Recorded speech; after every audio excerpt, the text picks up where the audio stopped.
Mame Mao Akwaba and Faumbra Ghana in Sem TVGH. So, what friend me Adjoa searching him.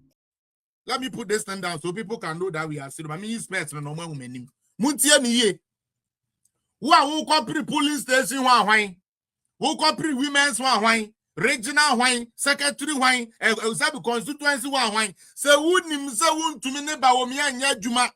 Say still our command tour we am say Bawomia a flag bearer. Say still I wouldn't in this type of what you walk to about me full and in Ibia baby first lady. Miss Rao. Me patro men ko how home and ko form. Because this time around, Doctor no cry man a chance na near maybe wa word in anymore abeji o. Enti yamfa wase mundu doctor ni aburu wakum. Ye din ka kana now. Yam me yan kwase adwuma ngu. Na ebi no mfa wo mafu ne dia wo mo pe me ba Ghana san kwase asem na ebi ka kire me wo mo office no. Felix me de kakra me nya ne de me di coffee o cause 8 years be aban sesa. This is an MPP. MPP obi ananado man appointment. Office can mebua party no or say or no kakra wenya no odi kofia kodi or ka enya nipa ba 5 kakra wenya no odi kofia kodi ba omi aba no maje ne wife ba no maje na po ba no maje na nado ba no maje empenifo we no gigi ni na wo bra no munim said they were not going to work. And no choose away South slogan no friend and the grounds here fine pa ba omi ade so nim say obi apenasem ba omi ade na yeso kwadonto ye gi anu di yes ana yada enso ye na egu abonten me si wo bibia wo MPP mu net ye me din de Felix Apia na Kwesi Apia crime me din no efie ye fra me pa me srew so wunim say wo mpe Dr. ba omi asem so wunim say stela wo dia wo ndi sa wo dia wonim say nya ade abetumi ne Dr. Bawomi aye adwuma emfa wo nkwase anim no nkofa form enya adwuma because this time constituency bi amanya adwuma ama ye ntumi enya ye numbers ye ba wa leadership ye ba bomo Ghana so de he uma 20 Ghana kro bi be kwa ko bo bi aso ama free ye be said that the boys ye be ba mo so ye be bro mo apam mo afiri makura me ka bibia enko ha ho onipa no penasem o kofa form say den. You don't regard Bawumia as your flag bearer. Into form now, we dig because let me tell you something. No, as a matter of fact, the reason why I'm saying this is because of an intel I got. There are island functions. There are Canadian Japan functions, aka the base. One more said the piano disika almost say one more method for members positions. One would be diabro. Mutie, there is Alan function. Utie the Americano. Alan Jamantin Crawford be. What I said to say, he said, because I'm watching more, still almost say at a damn bon on the bono. Any the base for be. Alan, any base for be. One more said that the woman Crawford is Sikapa, Rora, woman say, one moment fairly, one moment form, one may say, majority of it, a police station for it to me a year. One more we say police station for a comedy baby. And unti ye per coin. Utie, one more per coin, one more the weekends outside, no.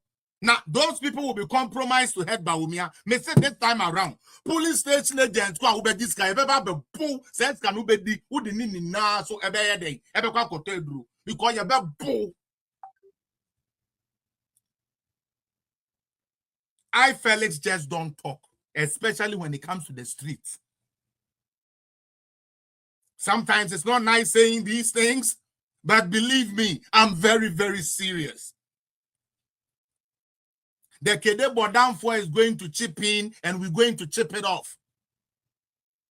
If you know you cannot support Dr. Bawumia, please don't go for any form. Don't go and fail for anything. Tina baby, party babra besebi. Yes, it's a baby. Baby. But here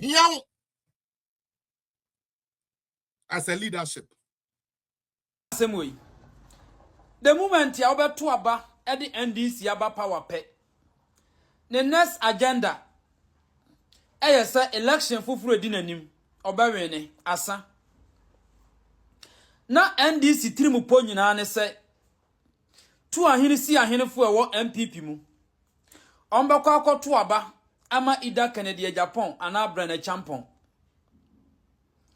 because enuoma omode follow for the Dr. Alhaji Mahmoud Bawumia 2024 election ekoye no NDC ni mpefe se onsent mi mfa meye campaign biem gidi a omo ankasa mabunu nya na omumu so omo ba na omanya nnwuma aye no ene sa gidi ni ho biem gidi a Ghana fo nya no NDC aban na owo opposition mu agi twikoto abama no NDC ni mpefe se bosha omo she Ghana fo no asat now omuntimi deliver bosha ni mu ba kokora entinyade ahokeka Ghana fo de koto aba no 2028 Ghana fo be san asore e de san ahokeka na koto aba mo Women's Bank ane yesi adeba enkoko aye beche enua aye bedua 24-hour economy 1.5 year aye koi ebepemo ne ebia ni wa NDC aban atimi atu ho anamo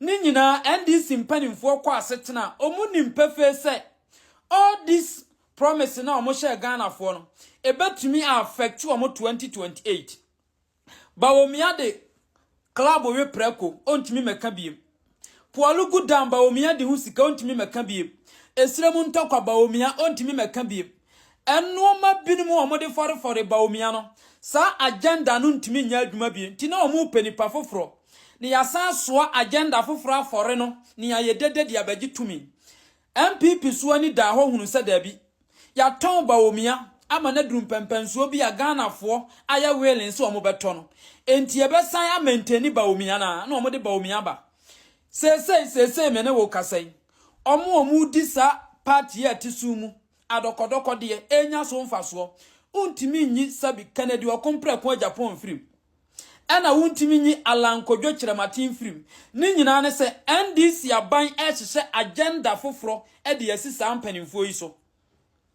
the base na ayete no enya sa ampanimfo etirimu po no o madwene no eya agenda bi a yehye esi wo mo so through contract bi ade mu omo sika no mu bi ade mu omo ni sika bi a yetwa mu omo ene ye de hye esi wo mo so de aba akuafo bo a ye hye wo mo anya adwuma ye bepeja akuafo kokko mu 7000 etutu abula mu omo anya adwuma Women's Bank anya adwuma bosho omo hye Ghana fo nyina anya adwuma atro mu di ye anya adwuma wona ne yese ye bechi o matum o madisika afasika wo krom anyina di Ghana fo abehunu sasa na ye nkwase abɔhye ene o mo hye Ghana fo anya adwuma enti ye nhyehyɛ agenda foforo na ni nyina ne se ye ankasa NDC fo ye nim ye chidi fo se o mo de sabi utwa ne bati kro beto aba na sama ye na emo nkrofo no mu bia sabi ye beto aba onyina bonkum nyina nifa na wono de ohwe ne ye kɔɔso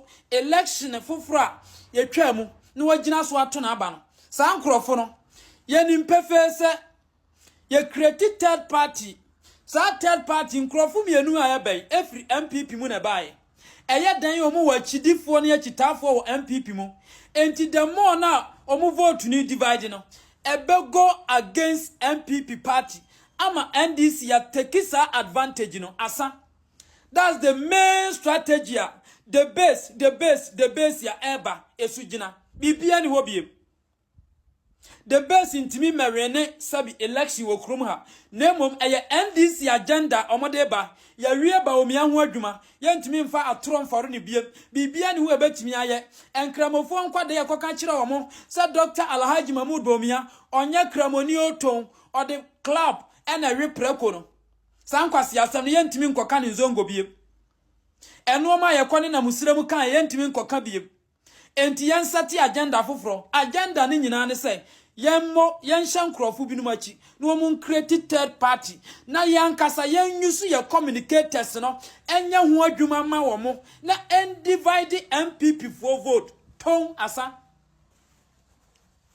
mezi mi square me koye no me koye NDC party na da ho na ho adesua na me kosua ye and this ubusa John Dramani Mahama no krobeka se akwada ne de nyame anim no kure ne ye tirimo adwene ne ye susu ne ye hye ye kokoa mu ye dware ye dwaye ne ye bia wo de ba bontene bibia ni ho the base bibia ni ho ne me ka kire wi tirimo ni nyina no tirimo ni nyina na me ka kire wo ne no enti nuoma ekosu nyina me se ne ye hunu si ye hunu ajakoi ubehunu nkroforo chense hyehyɛ akire enye sampanifo na amu musiko NDC party bekwa akowurawura nkrofo no mu bi wo krom ha mu edisika pulu omo aba bontene amu omo adi MPP ho adanse no abedane Judas etia party no.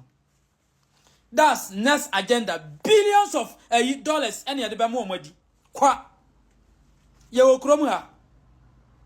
That's new strategy ever.